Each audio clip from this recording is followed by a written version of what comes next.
साहब अगर जरदारी साहब से मिलें तो रास्ते खुल जाएंगे, क्या कहेंगे? देखिए, रास्ते खोलने के लिए मेरा ख्याल है कि इमरान खान साहब का जो नज़रिया है वो कभी उससे वो नहीं हटेंगे।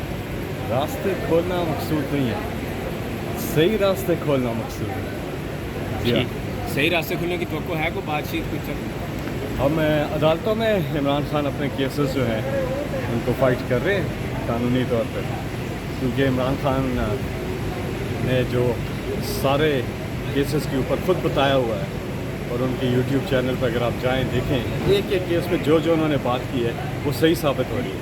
ये बेबुनियाद सारे केसेस हैं, तो इंशाल्लाह जो कानूनी चीज़ें हैं वो ठीक हो, इंसाफ हो तो रास्ते खुलेंगे।